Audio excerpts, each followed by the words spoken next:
pasar a un ejemplo de cómo se controla con gestión visual un proceso continuo en tiempo real, ¿vale? Algo que parece tan complicado de controlar.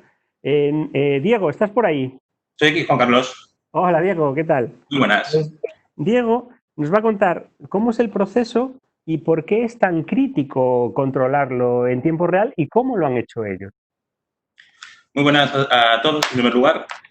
Nosotros somos Priorífica Botana, es una empresa que nos dedicamos a la transformación del pescado. Uno de los puntos más fuertes que tenemos sería la congelación en IQF. La congelación en IQF es un método por el cual el pescado se sumerge en una balsa enorme donde se va colocando el pescado y va circulando sobre una cinta para después poder, durante unos 45 minutos más o menos, dependiendo del tamaño del pescado, Es esto, para esto es que la, quede esta es la perfectamente balsa, ¿no? congelado.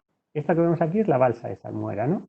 Sí, vemos la cinta blanca que tienes al inicio sería el aporte del pescado, donde se le sumerge en agua para lavarlo, se limpia por aspersión y después eso pasa ahí a una tolva que hay, que lo que va haciendo es asegurando el pescado para dejarlo en las diferentes bandejas que están dentro de la máquina de congelado. Ujú. Uno de los problemas que teníamos aquí es, esto es una máquina de flujo continuo muy crítica. Porque, en primer lugar, todo lo que hagamos no tiene efecto al instante, sino que tarda hasta 45 minutos, porque es lo que dura el pescado en medio de la balsa.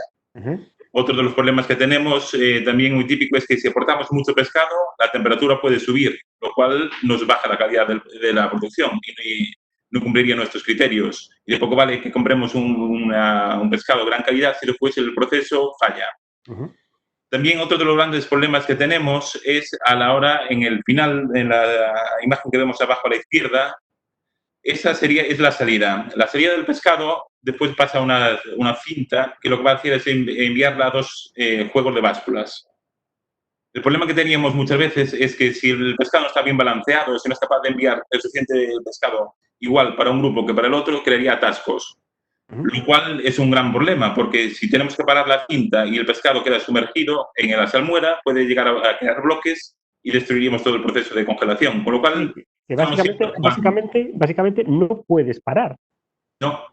El proceso tiene que estar siempre, desde el primer minuto uno, perfectamente optimizado y bien establecido, para que nunca pare y siempre cumpla todos los criterios de calidad que nosotros marcamos. Ujú. Entonces, lo que se decidió fue un sistema de monitorización de esta máquina. Uno de los grandes problemas que teníamos es hay que hacerlo todo con el mínima inversión posible, utilizando todas las mecanismos que tenemos. ¿Por qué? Porque estamos hablando de una máquina que procesa a lo largo del año millones de kilos de pescado, pero como son procesos, digamos que el céntimo cuenta. Lo que tenemos que es optimizar siempre, manteniendo siempre nuestros requisitos, pero siempre lo que más apropiado para esta situación. Ujú. Y Por entonces eso lo que se hizo fue, ¿sí? esto. Esto, esta maravilla que en la versión 1 y versión 2, como podemos Esta ver es la... arriba y abajo. Después nos contarás la versión 3. Esta es la versión 1 y la de abajo y la completa es la versión 2. Explícanos un poquito los parámetros que controlas. Vamos a obviar la versión 1, este era un prototipado rápido. Y Sí, vamos a pasarnos aquí y explícanos un poco qué parámetros controlas y por qué es tan absolutamente crítico controlar todos estos parámetros y mantener todos estos semaforitos en verde. perfecto. Primero, la pantalla, si os fijáis, está dividida en tres secciones. La que está más a la izquierda, que pone ritmo, y son los kilos que están procesando por hora en la máquina. Si estamos con unos kilos inferiores, en este caso estábamos marcando 6.000, porque era el producto que estaba en ese momento, tiene un cartelito arriba que pone ritmo en rojo o en verde, dependiendo si Ujú. cumple el criterio que marcamos o no. Ujú. Después abajo vemos el número, que lo que indica es el valor de los kilos. Esta información la sacábamos si pasas un momento por la imagen de atrás,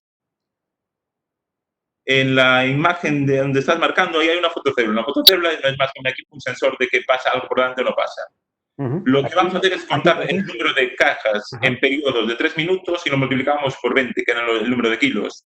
Con lo cual ahí sabíamos la producción media que teníamos en ese momento a la hora en cada 3 minutos, para que no hubiera picos y podamos trabajar con valores más estables. En ese caso es muy crítico que mantengamos siempre la producción en el ni muy poca producción lo que nos va a hacer es infrautilizar la máquina, ni sobreproducciones, porque lo que podemos crear son bloqueos y a la vez que tengamos que parar porque nos damos abasto. Con lo cual, si no damos abasto en el encajado, tendríamos que parar la máquina. Tenemos que siempre jugar con ese rango de valores. Después tenemos el P1 y el P2.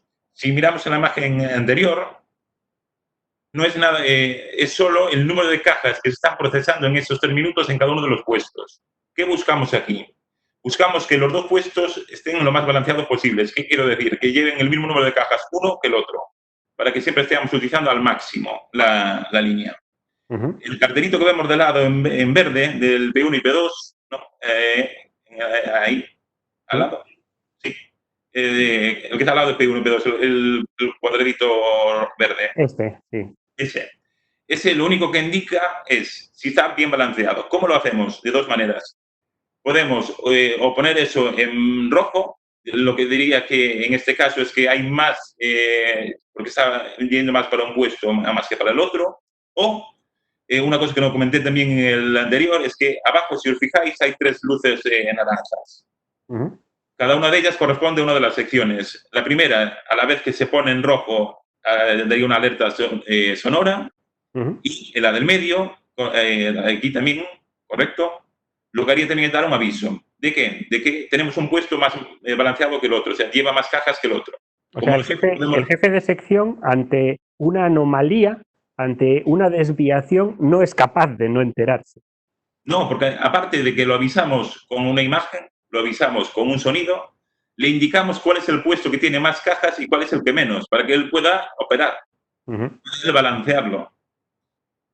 Y después tenemos lo que son las diferentes, los puntos más críticos ya de calidad. Son las 4 temperaturas más importantes. Tenemos empezamos mejor por el otro lado. La TS, que es la temperatura de la salmuera.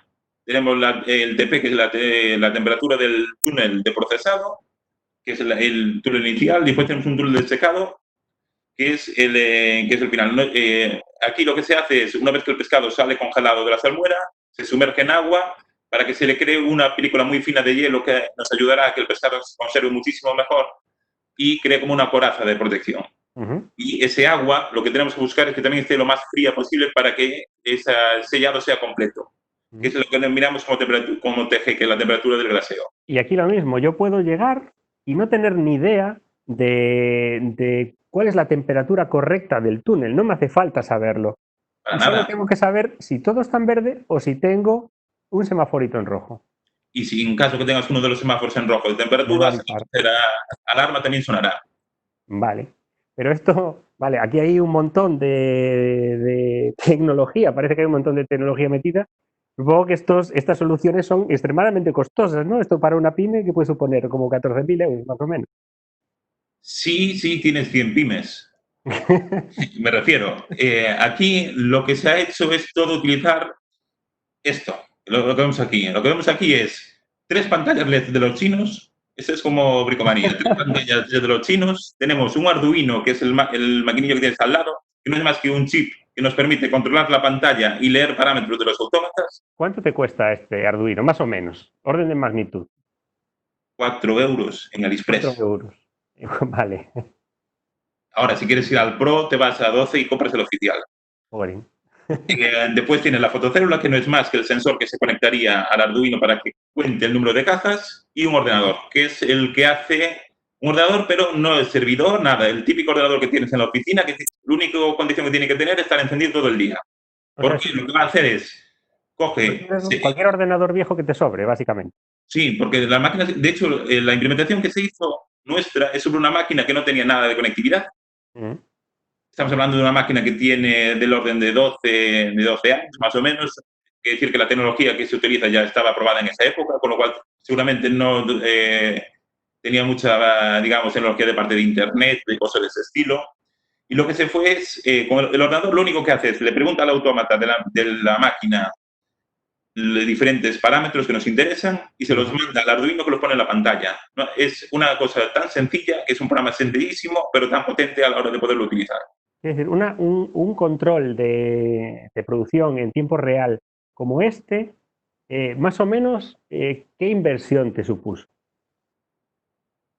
En este caso estamos hablando del orden de 100, 120 euros. Vale, también es súper importante transmitirlo, la digitalización de los paneles de control. Hay veces que el panel de control, como nos decía Javier, es súper importante, súper interesante y súper funcional, pero el control de procesos continuos con parámetros críticos de calidad no lo podemos hacer así. Lo que me gustaría que os quedáis es con lo que nos está contando Diego. Esto hace muchos años era extremadamente caro, este tipo de monitorización. Hoy en día ya no lo es. Ya no lo es. Y sé que tienes otra versión. O sea que a lo Sí, mejor en vez de la de 100 euros, ya has tirado la casa por la ventana y estás en 200, ¿no? sí, pero tiene su truco. O sea, son 200, pero podrías hacer los procesos que quisieras, porque lo único que he hecho es pagar una licencia del Power BI, Ujú, que son 100 euros al año.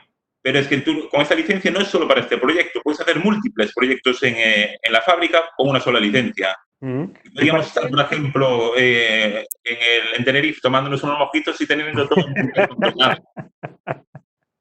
Entonces, lo que vemos aquí no es más que, en vez de ver en el tiempo real la información en la pantalla, ¿qué pasa si me la guardo? Ah, Y lo que hemos hecho es coger una base de datos gratuita de las que hay por Internet, que hay muchísimas, y volcar esos datos en la base de datos. sí, Y eso también es una parte importante. Ni siquiera tenemos inversión en una base de datos, ¿no? no, no.